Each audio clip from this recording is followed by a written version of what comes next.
Last week we talked about suffering. We are all suffering. Amen? And the Lord always says, rejoice over this suffering. Ngayon, ang pag-uusapan natin ngayon is about Jesus' faithfulness. God is faithful. Amen? Sabi mo sa katabi mo, tapat ang Panginoon. Yes, He is faithful. He has reasons for everything. That's why we must not be shaken. Hindi dapat tayo natitinig sa mga kasalukuyang kaganapan sa ating buhay, kundi tayo ay mananalig sa Kanyang katapatan. Buksan po natin yung ating mga Bible sa Lamentations chapter 3, verse 22. Start tayo sa 22 hanggang 32. Yan. Lamentations chapter 3, verse 22 hanggang 32. Basahin natin, sabi niya dito, through the Lord's mercies we are not consumed, because His compassion failed not. They are new every morning. Great is your faithfulness. The Lord is my portion, says my soul. Therefore I hope in Him. The Lord is good to those who wait for Him, to the soul who seeks Him. It is good that one should hope and wait quietly for the salvation of the Lord. It is good for a man to bear the yoke of his youth. Let him sit and keep silent, because God has laid it on him. Let him put his mouth on the dust. There may yet be hope.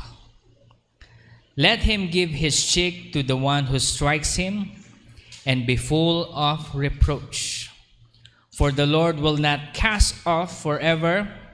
Though He causes grief, yet He will show compassion according to the multitudes of His mercies. Praise the reading of the word of the Lord. God is faithful. And each and every day we have opportunity for us to experience His love, His compassion, His mercy, His faithfulness. Daily, we always have a chance for us to experience as such. Hindi natin ito mararanasan, yung sabihin natin yung faithfulness ni Lord, kapag hindi tayo dumadaan sa ating mga kasalukuyang dinadaanan. Tama? Will you know God's faithfulness if you're not going through something? Have you been into such pain, then eventually you see the joy of your heart when God shows you in time, in His perfect time, para ipakita niya sa iyo na He is faithful. Have you ever been in so much lack and poverty, then eventually God see you through, provided for you? It is a way of God showing that He is faithful. But if we will not go through as such, then we will not see His faithfulness. Bakit kasi hindi na lang sabihin ni Lord na He is faithful, tapos ipatak niya na lang sa atin na maintindihan natin kaagad without us going through these trials and tribulation, Pastor? Hindi ba pwede yun? Hindi. Ito yung rason kung bakit tayo nandito sa mundong ito. It's for us to pass through the fire, pass through the molding process, so that we may be in the likeness of the Lord Jesus Christ. Kasi in time, when God grabs us back, returns us into Himself, dito niya ipi-place sa atin yung full knowledge of everything. Dito niya ilalagay, kasi handa ka na eh.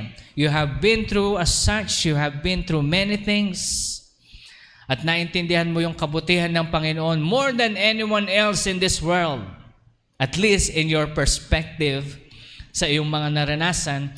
At habang ito ibinigay sa iyo ng Panginoon, ngayong alam mo na, when God grabs us back, kukunin niya na tayo into Himself, then He will place a great knowledge upon us about everything, and we will be like Him.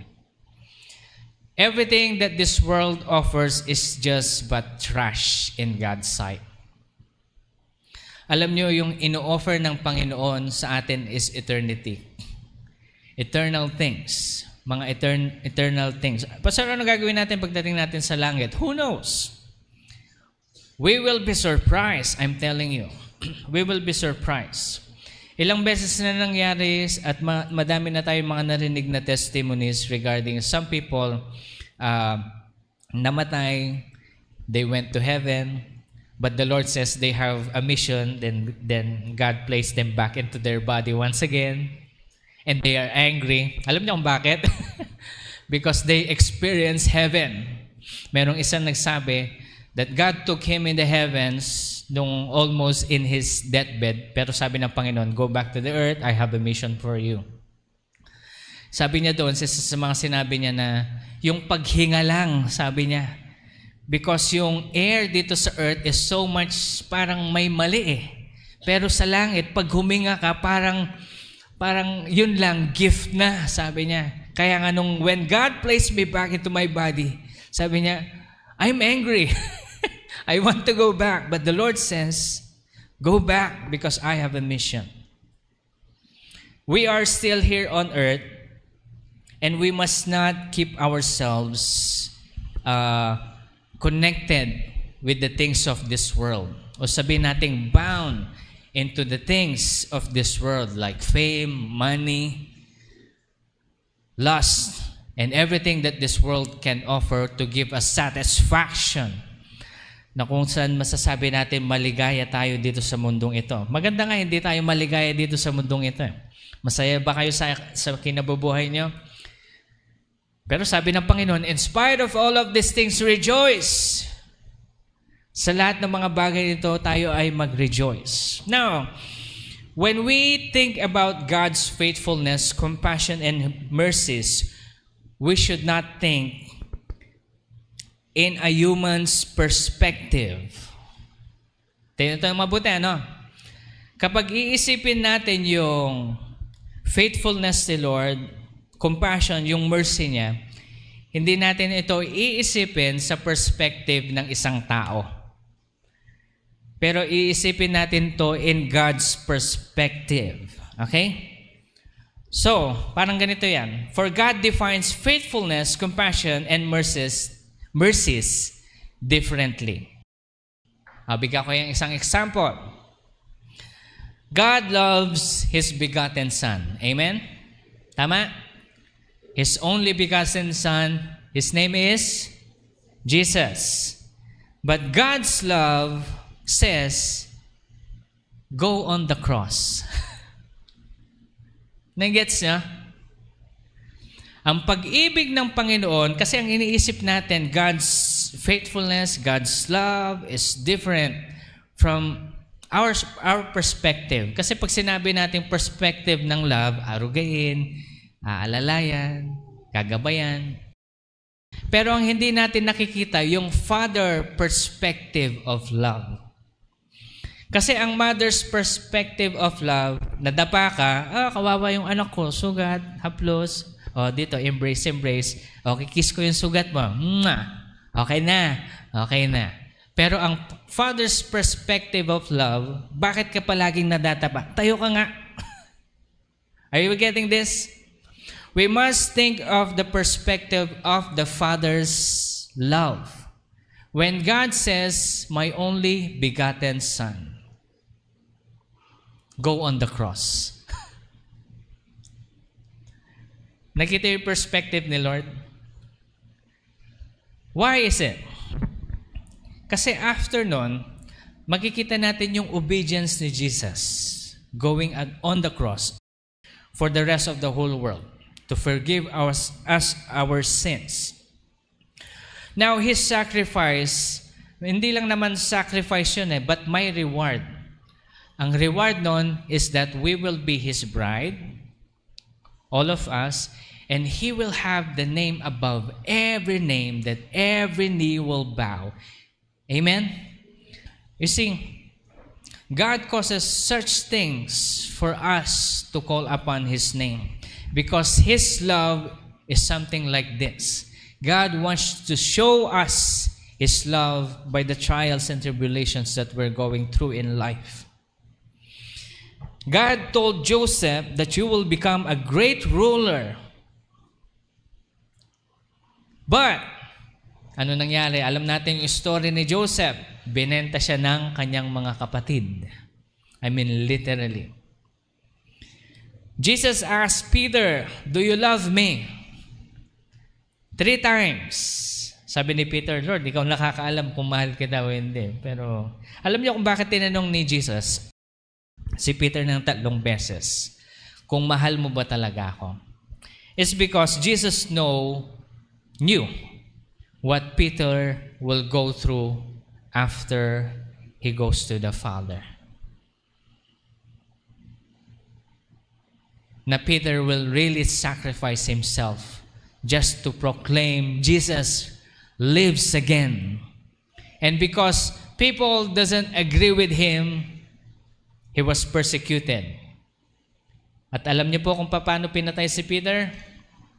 Ipapako din siya sana sa krus, katulad ni Jesus. Pero sabi niya, "Wag niyo akong ipapako ng katulad ng aking master. Pwede niyo bang ibaliktad yung cross? Pwede niyo ibang ibaliktad kasi hindi ako karapat dapat maging mag-suffer ng katulad ng aking Diyos." So by request, binaliktad nga hanggang sa mamatay siya. Jesus knew that. It's because when God says, "I love you," yung interpretation natin is always at the mother's side. But hindi natin tinitingnan yung father's side. Combination ito pag sinabi ng Panginoon, mahal niya tayo. That's why all of us are going through such matters in life today. Lack, poverty, strife, problems in life, at kung ano-ano pa mang bagay dito sa mundong ito, because God wants to show us His faithfulness. Sabihin natin ulit, tapat si Jesus. Parang hindi tapat si Lord sa inyo. Ulitin natin. 1, 2, 3, go. Yes, He is faithful. God is faithful. Kasi tingnan nyo ito, Isaiah 55, chapter 8 hanggang 9, sabi niya dito, "For my thoughts are not your thoughts, nor are your ways my ways, declares the Lord. For as the heaven is higher than the earth, so are my ways higher than your ways, my thoughts higher than your thoughts." Hindi natin pwedeng ihalin tulad ang ating description sa isang bagay sa description ni Lord sa kanyang sinasabi. Kaya ang kadalasan kapag binabasa natin yung Biblia, parang, "Pastor, ba't parang hindi ko maintindihan yung mga ibang bagay sa Biblia?" Kasi ang mga revelation na ito sa Biblia na ito, hindi mo maiintindihan hanggat you are in the presence of God. Kaya nga ang seeking earnestly, yung paghahanap sa Panginoon ay dapat masigasig. Hindi lamang yung basta-basta nanalangin ka, sabihin mo yung pangangailangan mo sa Panginoon, and then tapos na. Para mong ginawang genie si Lord. Ang Panginoon, hindi po siya parang prayer request at matatanggap mo yung prayer request mo. Kapag sumagot ang Panginoon, it's always no, yes, be patient, wait a little bit. Alam mo yun? Ganun sumagot ang Panginoon. He answers. The Lord answers always. When we request something, when the Lord says no, when we hear nothing about Him, na nare-reveal na, "Lord, are you going to answer this?" When He says nothing, then you wait. Ibig sabihin, it's not yet. Magrereklamo tayo sa Panginoon, sasabihin natin, "Lord, kasi pag hindi mo sinagot ito, ito yung mangyayari, ito yung mangyayari, ito yung mangyayari." Maalala nyo si Lazarus, yung kaibigan ni Jesus. Sabi ng kapatid niya, "Lord, pag dumating ka lang dito ng mas maaga, hindi sana namatay ang aking kapatid." Pero sabi ni Jesus, sinadya niya talagang magpalit. Because it may be late, in our perspective, but God says, it is perfected when I move on my own perfect time. That's why when Jesus went to Lazarus, he even cried kasi patay na siya. Pero sabi niya sa mga disciples niya, buksan niyo yung tomb. Sabi nila, mabaho na, Lord, dahil ilang araw na siyang patay. Pero sabi ng Panginoon, Lazarus, rise up. This is just to proclaim that He is faithful. Now, this is not applicable to anybody else, but only to Lazarus' life. Ang mainam kasi dito is, we must be open in anything in our life sa perspective ni Lord. Kung paano niya aayusin ang mga bagay-bagay. Kung paano niya gagawin, at least sa buhay ng bawat isa sa atin. Madami nagsasabi, lalo na yung mga nag-i-influence sa internet, sinasabi, you are the protagonist of your life. Let me break it down with you. You are not the protagonist of your life. Masakit man pakinggan. Pastor, pag hindi ako ang bida sa buhay ko, then sino? Si Jesus. Because when you give Jesus this protagonist role, He will take care of you. I had plans. May mga plano ako. Sinasabi ko nung 18 years old ako na pagdating ko ng age na ganito, itong mangyayari sa akin, itong gagawin ko at the age ganito, ganyan. Pag age 40 ko, ito na ako. Then boom! Did it came to pass? No! When I was going into this path, lagi sinasabi ng Panginoon, dito ka. Saan ka pumupunta? Lord, nandito yung sabi ko, andito lang. Alam niyo po, lalo na nung panahon na talaga naging musician ako, I studied music, I was doing my best. And I could say during those time, I am the best. No? But you see, lahat ng mga kaibigan ko, talagang andun na sila sa Singapore, nag-start na sila ng mga kanya-kanyang career, they're inviting me, dito na tayo! Ako naman, sige! Then the Lord says, no, dito ka. Because the Lord loves me so much. It's not that the Lord doesn't love my friends. Maybe God calls them into that particular call, but not me. Actually, dalawa kami. Lagi sinasabi sa amin ni Lord, dito ka. Yung isang kaibigan ko, pastor din siya sa Makati. Because we have been called differently. At habang tinutulak kami ng Panginoon dito sa aming panawagan, masakit yun. But that is the plan of God. God's plan for us is go through the fire. Sabihin natin, go through the fire. Fiery ordeal, sabi nga ni Peter. Fiery ordeal. Do not be surprised if you're going through fiery ordeal. Pag kayo dumadaan sa mga kapighatian at mga problema sa buhay, huwag na kayong ma-surprise na parang, bakit nangyayari to? Don't be surprised. It's because God intended that because He loves you. Minsan nga pinagpe-pray ko, Lord, love me less. Kasi masakit. But you see, the love of God is everlasting.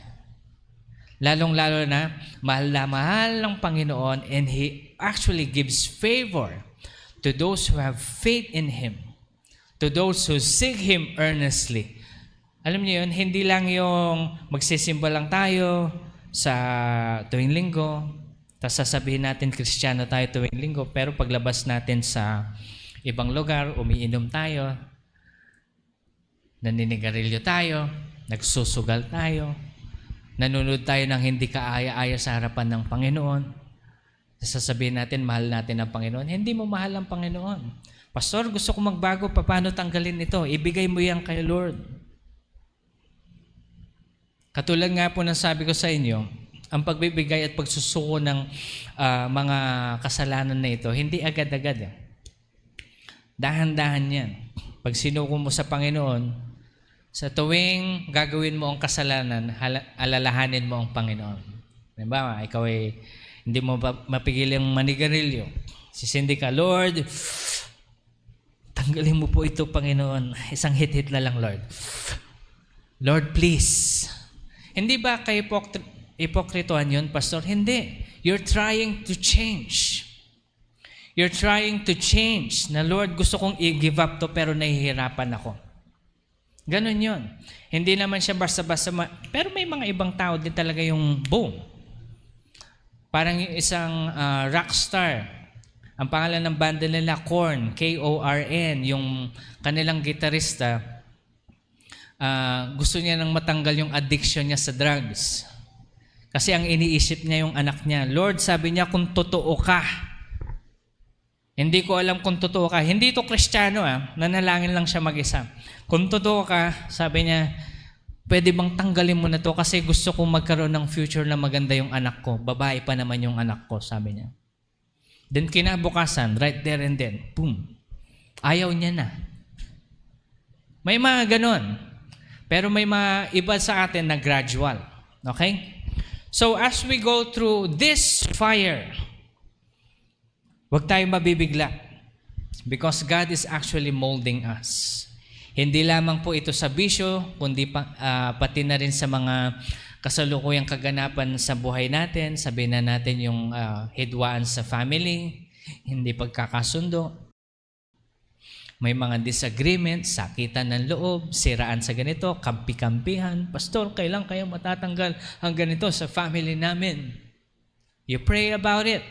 Dati ganun kami. Sa dami ba naman namin? Pero ang lagi ko sinasabi nga sa mga kapatid ko, kampi-kampi. Iisa tayo. Kampi-kampi, tatandaan na natin, mag-aaway pa tayo, kako. Tapos na yun, away bata lang.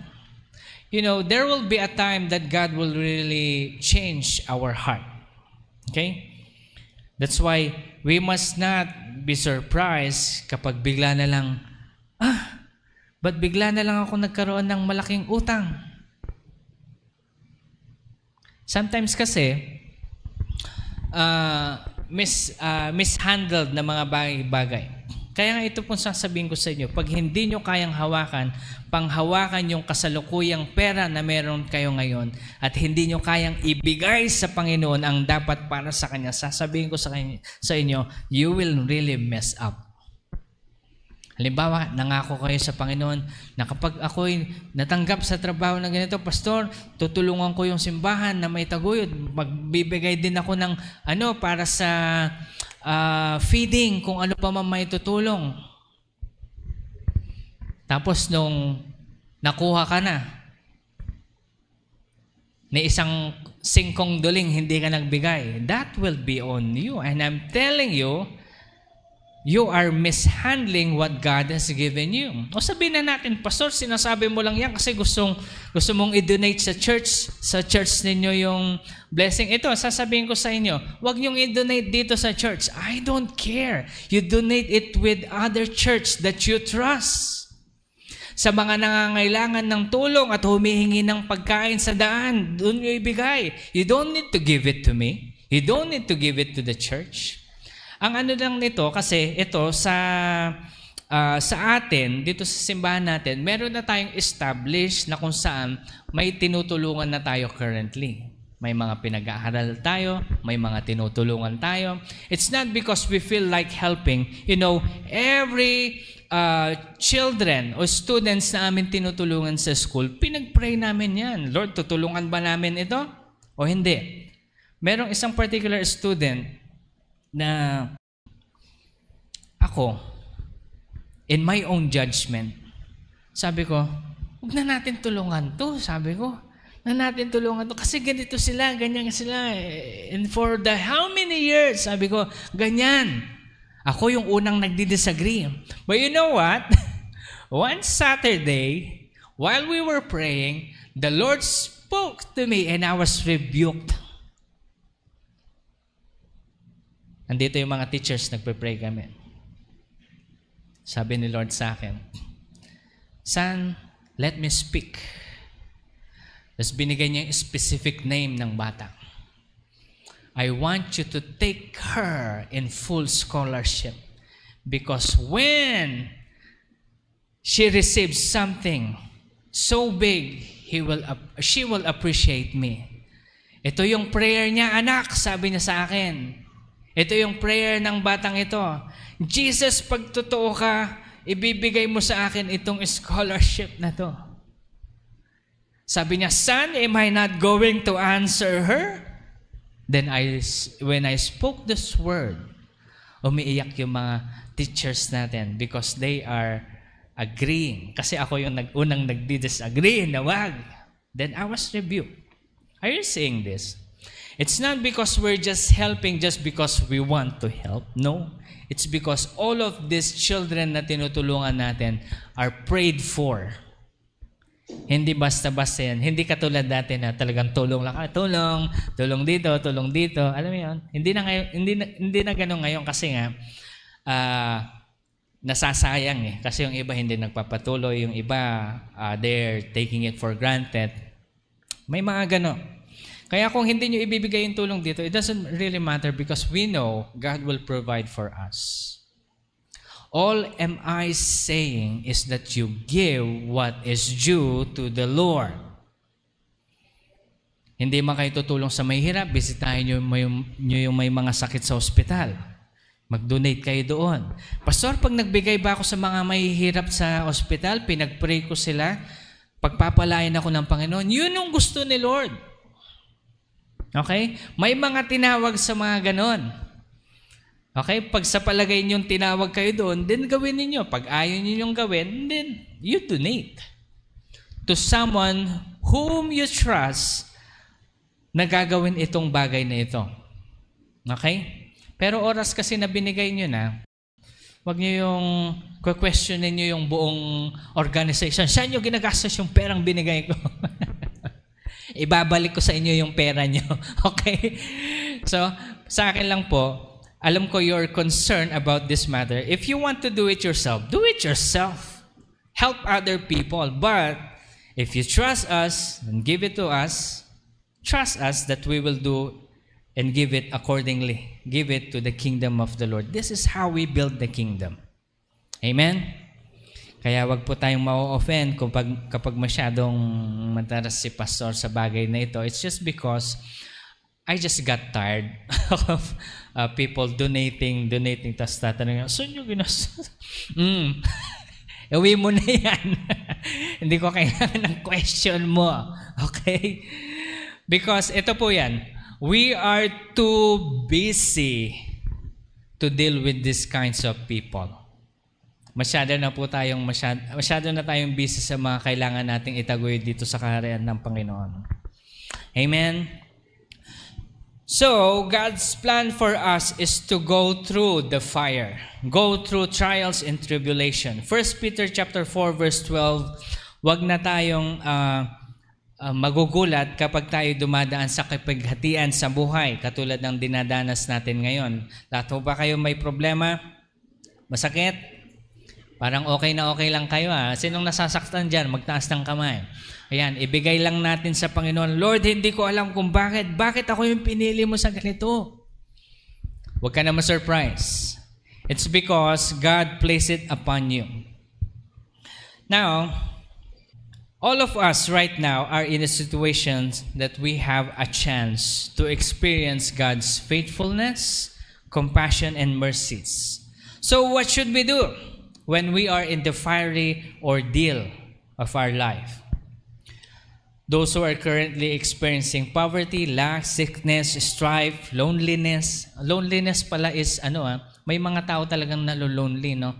Na kung saan yung, at least sa mga Pilipino, hindi tayo masyadong problemado sa loneliness. Pero halimbawa sa Japan, o kaya sa mga, yun talagang namamatay sila out of loneliness. No? May mga ganon, no?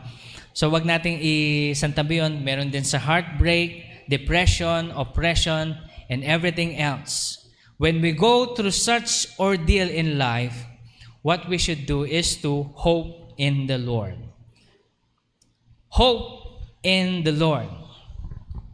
Sabi doon sa binasa natin kanina, The Lord is my portion, says my soul, therefore I will hope in the Lord.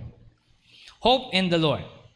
So tayo ay ibigay natin yung pag-asa natin sa Panginoon. Bigyan natin siya ng chance na ipakita yung faithfulness niya.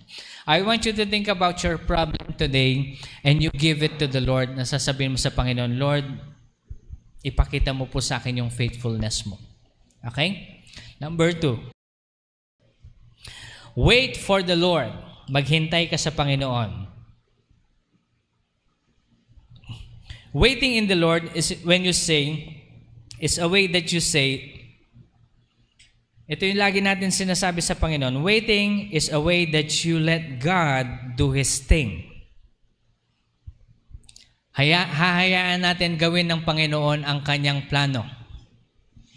Hindi natin tutularan si Sarah.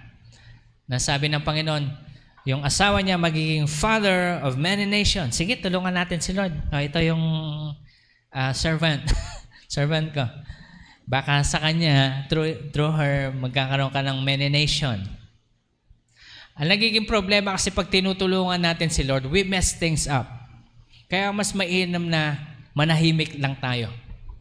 Let's be silent. When God says, stay strong. Have you ever been into a situation na yung walang-wala kayo? Tapos lahat ng hinihiraman nyo, wala din. Hanggang sa nag-give up na kayo. Nabenta nyo na lahat, nagamit nyo na lahat. Hindi nyo alam saan kayo kukuha. Sabay, Lord, anong gagawin natin? And then eventually, God showed Himself and blesses you. Nasubukan nyo na yun? Pastor, ako gusto ko masubukan yun. Pwede ba? May chance kayo ngayon. Pero ito lang sasabihin ko sa inyo, huwag niyong aasahan yung ibang tao, huwag niyong aasahan yung ibang mayaman na tao na tutulong sa inyo. Lord, hipuin mo si brother ganito, si sister ganyan. No! Stop that. The Lord wants you to call upon Him, Lord, come yourself and bless me. You know my situation. Ito yung laging sinasabi ni David, Lord, my enemies, kulang na lang kainin nila ako ng buhay. Tingnan mo yung mga pinagsasabi nila sa akin. Pero sa kahuli-hulihan ng mga Psalms ni David, Lord, I trust you. My hope is upon you. For the Lord is my salvation. Laging ganon. Bagamat hindi pa natanggap ni David, pero yung attitude of having a hope in God, yun yung gusto ng Panginoon. When we go through fiery ordeals in our life, we hope in the Lord, we wait for Him. Ito nga yung laging sinasabi ng Panginoon sa akin. Ito halimbawa may situation na problema. Tapos tatanungin mo sa Lord, Lord, anong gagawin ko? Lord, may idea ko kung paano makalabas dito sa problemang ito. Ang lagi sinasabi sa akin ng Panginoon, go son, exhaust everything that you know. Sabi niya, parang sinabi niya sa akin na, sige, gawin mo lahat ng alam mo. Pero let me tell you the future. Laging ganito ang sinasabi sa akin ni Lord. Let me tell you the future. Everything that you will do will be nothing. Kahit na anong gawin mo, just go through it. Ako naman si makulit. Ginawa ko pa rin. Baka sakali. Habang ginagawa ko yung hindi gusto ng Panginoon, tinitingnan ka lang ni Lord na, sige, exhaust everything that you need, everything that you know, everything that you think is possible so that you will get out of that problem. But the Lord is saying, hindi yan. Alala ko may problema kami sa pera nun. Tapos, may nag-offer sa amin, business. Magbe-business na ganito, sa ganyan. So, bilihin nyo na kasi maganda yung pwesto, ganito, ganyan. Pag nag-ano kayo dito, mahina yung ganitong amount. Kami naman naingganya, wow! Pero I prayed to the Lord. Sabi sa akin ni Lord, son, no. How can I tell this to them? Sabi ko. Kasi hindi lang ako nagde-decide eh. Yung buong family. So sinabi ko sa mga kapatid ko, baka naman guyuin tayo niyang may-ari. Ha? Hindi naman siguro kasi kakilala na natin to, ganyan-ganyan. Mga tropa to, tropa. Sinasabi ko lang kasi I already heard the Lord. For the last time, sabi ko, wag natin tuloy ito. Hindi yan, nakasalang na tayo eh. Hala kayo. Then what happened? First couple of nights, yung mga na-invest na pagkain dun sa tinayo naming sanang restaurant or whatever you wanna call it, cafe, ninakawan. After na nakawan, sa mga susunod na araw, nakalimutang isaksak yung ref, lahat na nakalagay dun sa loob, kaboom. I'm already telling you, we gotta stop. Hindi, baka meron pa rin. Bahala kayo. Pinaayos lahat-lahat, etc., etc. Maganda na yung cafe. Then eventually, disaster comes. Yung pinagkakatiwalaan namin, binaliktad kami. Subukan niyo yun? Nasubukan niyo ng ibenta kayo? Masakit yun. I'm telling you, galit na galit kami.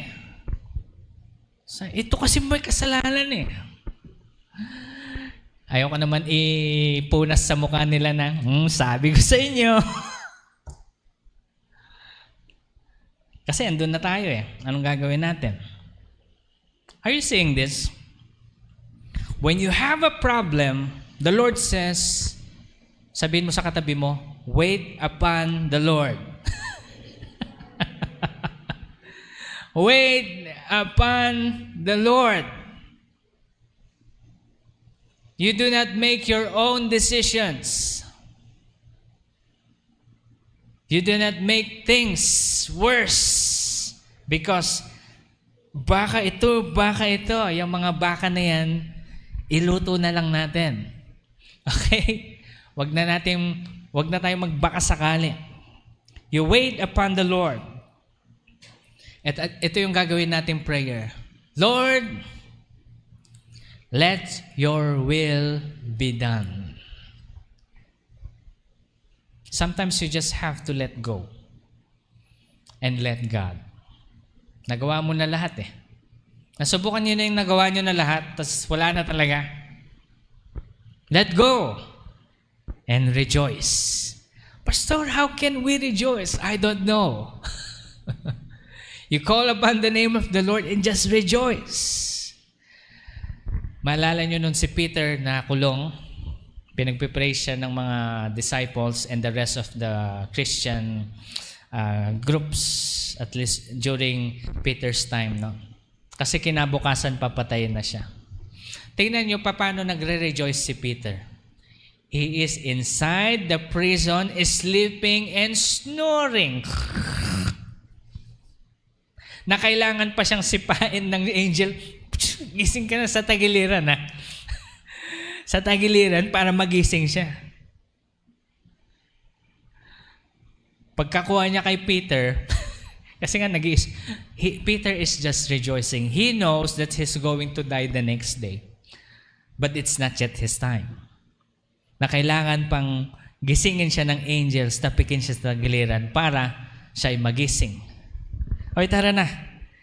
Sinasagot lang ng Panginoon yung prayer ng mga kasamahan mo doon. Si Peter naman naglalakad na, akala niya nananaginip siya. Ayun pala, habang naglalakad siya, teka, nasa labas na ako. Alam niyo yun? So, ganun. We let God do His ways.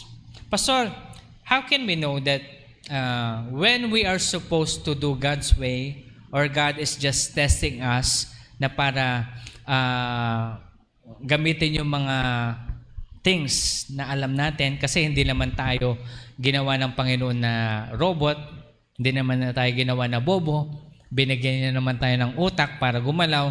Pastor, kailan natin malalaman na kung saan Kailan natin dapat pakinggan ng Panginoon? Ito yan makinig kayo mabuti. In my experience, ang laging sinasabi ng Panginoon, gamitin mo lahat. Alam mo. Magkamali ka. Do not be afraid making mistake. No? Pastor, kasi baka lumaki pa Ayoko nang lumaki yung problema. Kaya nga manalangin ka. Kailangan manalangin ka. Alam niyo po nung natuto na ako, hindi na ako yung basta-basta nagde-decide ng mga bagay. Kaya whenever God blesses me about something or something, at least sa financial aspect, no? Whenever God asks me to do things, I will do it. Tapos kapag nakaisip ako ng idea, laging ko sasabihin sa Panginoon, Lord, pwede ba ito? Tapos i-breakdown ni Lord sa akin yan na ito yung mangyayari in the future. Huwag mo nang ituloy. Hindi ko natutuloy. Hindi na ako yung magsaaksaya ng oras kasi alam ko na. Alam ko na. That's how I actually wait upon the Lord. Ask that let His will be done. So ganun yung gagawin natin. Okay? So number 3 is seek the Lord earnestly. Deuteronomy chapter 4:29 says, but from there you will seek the Lord your God, and you will find Him if you search for Him with all your heart and all your soul. Ang pagsasearch sa Panginoon ng earnestly is you hope in Him, wait quietly for the Lord. Wait quietly for the Lord. Parang ito, yung binasa natin kanina. Lamentations chapter 3, start tayo sa verse 25. The Lord is good to those who wait for Him. The Lord is good. Pastor, pag hindi ako nag-wait for Him, He's not good to me. Let's read the Bible. The Lord is good to those who wait for Him, to the soul who seeks Him. It is good that one should hope and wait quietly for the salvation of the Lord. There are times that God wants us to go. There are times that God wants us to just stay. Remember when David asked the Lord, Lord, should we pursue them? He prayed. And the Lord says, go. You will pursue them and you will get everything. There are also times that God says, no, stay, wait. Kaya kailangan makinig tayo ng mabuti. Pastor, we cannot hear the Lord as much as you can. Then how can we? Start reading the Word. Meditate upon His Word. Always play this gospel song inside your heart. Kaya nga sabi ng Bible, let's sing hymns to one another. Because whenever we are in the ambience of prayer, there is the presence of the Lord. And we all know, in the presence of the Lord, there is fullness of joy. At His right hand, there are pleasures forevermore. Wait upon Him. It is good that one should wait quietly. Ito pa, tingnan ito sa verse 27. It is good for a man to bear the yoke of his youth. Ano yung yoke? Alam niyo yung nilalagay sa kalabaw? Sabi ng Panginoon, mabuti para sa isang tao na ilagay sa balikat niya. Yung yoke. It is good. In our perspective ngayon, it is good for you to go into fiery ordeal. It is good for you to go through trials and tribulations. Nakita niyo yung perspective ng good natin sa good ni Jesus? Yung good natin is everything is rainbows and butterflies. But yung good ni Lord is different. Hindi ko naman sinasabi na masokista ang Panginoon o gusto niya tayo nagdurusa. Hindi. It's because God is teaching us something. We are just but a child in God's face. Para lang tayong bata kasi hindi natin alam yung gusto talaga natin. Sa palagay natin, alam natin kasi palagay natin matanda na tayo. But the thing is, God knows you better than you know yourself. Let's keep that in mind. Sabi ni Lord, let him sit alone and keep silent. When you wait upon the Lord, sit alone and keep silent. Because God has laid it on him, the yoke. God has laid it on you, the problem that you're currently experiencing. Ang instruction sa atin ng Panginoon, let him sit alone, be quiet. Because in the quietness and in the stillness, there is the voice of God. Kasi pag nagpapanik tayo palagi, anong gagawin natin? We cannot hear the Lord. Anong gagawin natin? Whenever you are in panic, do not make any decision. Kailangan nasa, kalmado ka muna. Halimbawa, madami kang pera. Tuwang-tuwa ka sa mga ibang tao. Tuwang-tuwa ako sa iyo, ito, 5 million. Tapos mamaya-maya, nalibad-barang ka na, bakit binigay yun sa akin? Kaya hindi tayo nagdidesisyon kapag sobrang saya, sobrang lungkot, sobrang panic, o ano pa man yung high emotion time natin, dapat hindi tayo nagdidesisyon. That's why the Lord is telling us to stay quiet. Keep silent. Keep silent. Hope and wait for the Lord for the salvation of God. Bear the yoke of your youth. Sit alone and stay quiet. At yung, tingnan nyo ito, let him put his mouth in the dust.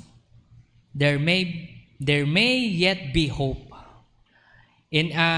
Kung i-interpret natin yon, parang just kneel down, put your head upon the ground, just pray to the Lord. Kung sa baga, ang parang sinasabi ni Lord sa Lamentation 3 hanggang 3 verse 30, na let yourself be struck by the moment of pain, by the moment of agony in life, in this fiery ordeal. Pastor, pero kasi Pastor, pagod na ako. Sino bang hindi? Okay. Sino bang hindi? Pagod na po ba kayo sa problema? Okay pa kayo? Kaya pa? That's good. Pero kapag pagod na kayo, wala na kayong magawa, dito tayo aasa sa Panginoon. Pero kasi, ito naman ang pangako ng Panginoon sa atin, with all of these problems in life, with all of these things that we're going through in life, the Lord promises that the Lord will not reject forever. There is time for everything. There is a time for crying. There is a time for rejoicing. Merong time ng kahirapan at meron din time na kasaganahan. Ano pa man yung mga oras na ito, dapat patuloy nating intindihin sa ating buhay na mag-rejoice lang tayo kung ano man yung sitwasyon na meron tayo. Matuto tayong magalak.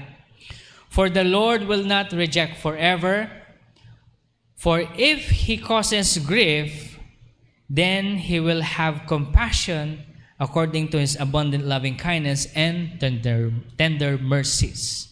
The Lord will see us through. This is the promise of God. May problema tayo, He will see us through. May problem kayo sa pera, the Lord will provide someday. Sino may problema sa pera? Ang dami natin, no? Okay, lahat tayo, magkakasama tayo. And I'm telling you, God will provide. Pastor, kailan? Sabi ni Lord, stay alone and be silent.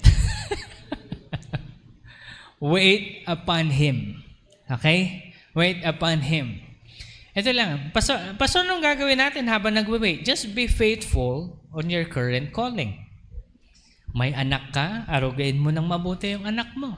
Alagaan mo ng mabuti. Huwag ka masyado mag-focus dun sa mga problema. Meron kang kasalukuyan na problema as most of us, sa pera. Gawin mo yung panawagan mo. Sabihin mo sa demonyo, dahil wala akong pera, sige, magbibigay pa ako sa kaharian ng Diyos. Tutulong ako sa mahirap ngayon. Maghahanap ako ng gutom na bata at papakainin ko. Patatanggapin ko pa siya kay Hesukristo. That's how we take revenge. Hindi tayo yung parang kawawa ako. No, that's how we take revenge. Nakikita na natin na ganito yung problema natin, then continue to help. O sige, kayo may mga utang sa, may mga malalaking perang problema. Tanungin ko kayo, ilan na yung napakain yung nagugutom sa daan? Pastor, wala pa kahit na isa. Tataka kayo, ba't wala pa kayong breakthrough? Tulong kayo. Alam niyo yung tulong, hindi lang dapat tulong na one time na gano'n, dapat consistent. Alam niyo yung consistent, tuloy-tuloy. Kaya alam niyo po, sa sweldo ko, may nakaawas na talaga yan. Lord, para sa charity to. Any other things. Kaya kapag may nangailangan, tapos nagtanong na si Mahamadang, may pera ka ba dyan? Kailangan natin tumulong sa ganito. Meron. Kaboom. Di ba? Consistency. Hindi, pastor, kasi malaki yung kinikita mo. No. Give what is due. Kahit na 10 piso lang ang inyong sinisweldo, maglaan kayo para sa pagtulong. Sabi ng Panginoon, kapag kayo tumulong sa mahirap, para na rin kayo nagpautang kay Lord. Ba, ang daming utang ni Lord niyan. Kapag bigay ka ng bigay. Pastor, pwede bang bigyan yung kamag-anak na lang? Hindi, yung mga hindi mo kakilala. No blood relation. Kailangan nila ng tulong, tulungan mo. Huwag ka magpapakilala. Kasi pag nagpakilala ka, baka habulin ka nila sa bahay. Pwede pang humiram ulit. Kaya mainam, pag tumulong ka, takbo. Kabigay mo, alis ka na. Sasabihin pa nila, may tumulong sa akin. Hindi ko alam, baka angel yun. O yan, di ba? You see, this is how we do things. When we have problem, great ordeal or fiery problems in life, we stay quiet and let the Lord deal with it. Be at peace and always rejoice. Do not lose your peace because of the problems of life, but rather be glad and rejoice. Maging magalak tayo sa mga moment ng kapigatian. Pastor, hindi ko kaya yon. Matututunan mo ngayon kasi may problema ka. Diba? Iyak mo yan yan. Minsan, iiyak ka na lang, tapos tatawa ka. Iiyak ka, tapos tatawa ka. Parang isipin ng ibang tao, baliw yata to. At least, ginagawa mo yung kautusan ng Panginoon. So as of today, all I can say, let me just leave this thing to you. May plano si Lord. God's eternal plan is for you to be like Him. I'm not saying I'm like the Lord already. I am not. But the Lord is dealing with us all together at the same time.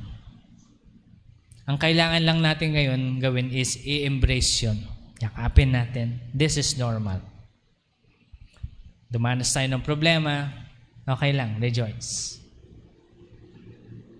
Because I believe that God will see us through someday. Amen?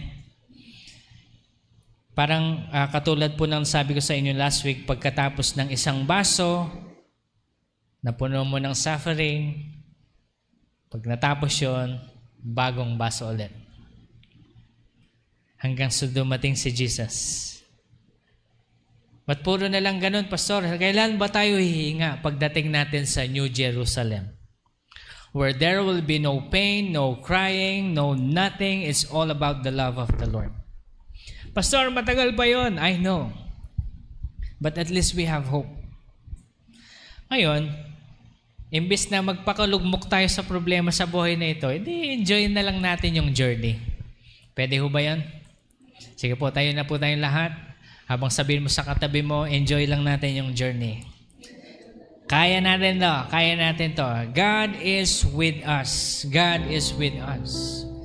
Ang pinakamaganda po kasi sa lahat ng bagay na ito, marahil malaki man yung problema natin, meron tayong Jesus. Okay? Kristiyano ka man ay hindi, dadaan ka sa pagsubok. Naniniwala ka man kay Jesus o hindi, aasa ka na may laging pagsubok. Pero ang kinaibahan po natin, mga mananampalataya, meron tayong pag-asa sa Panginoon. He comforts us, He strengthens us, and He blesses us. Ito po si Jesus na palaging handang tumulong sa atin. Manalangin po tayo. Lord, isa lang po yung aming panalangin sa umagang ito. Lord, turuan mo po kaming matuto ng mabilis. Yun lang naman yung gusto mong matutunan namin, Panginoon, na Lord, hindi kami aasa sa aming sariling kakayanan, hindi kami aasa, Lord God, sa ibang tao, kundi aasa kami fully sa iyo. Kay Lord, ang dalangin lang po namin, Lord, help us to learn fast and help us, Lord God, to walk in righteousness in your ways alone. Hindi na kami lilihis sa aming sariling kaalaman, kundi sa iyo lamang, Panginoon. Aasa kami sa inyong kabutihan at kami ay mananahimik at i-enjoyin na lang namin, Panginoon. Lord, let this peace that surpasses all understanding, O Lord God, just envelop us all. Give us peace in our heart. A peace, Lord God, that this world cannot offer, Lord God, but the peace that comes from you alone. So, Lord, our hope lies within you. Our hope lies within the cross of Calvary and in your resurrection, O Lord God. Since you live, O Lord God, we can face our tomorrow. Marami pong salamat ngayong umaga sa lahat ng aming natutunan sa aming pagharap sa panibagong linggo, Panginoon. Ikaw po ang maging aming kalakasan, patnubay at gabay. Protektahan mo po kami, Lord God, at i-bless mo po kami, Panginoon. Lord, we pray na may you provide for the things that we need. Ikaw po ang magbigay ng breakthrough.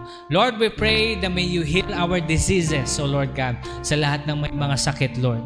Sa lahat na nanghihina ng katawan, Panginoon, we pray, O Lord God, renew our youth like eagle, O Lord God. For we want to serve you more, O Lord. Longer years, O God. Ikaw po ang magpala sa amin lahat, Lord. At sa aming pag-uwi at sama sa aming mga pamilya, Panginoon, ikaw po, Panginoon, ang magdala ng presensya mo sa loob ng aming bahay, Lord God. Today, O God, we just want to thank you and bless your name. In Jesus' name we pray. Amen and amen. God bless you all po. Magandang umaga po sa bawat isa.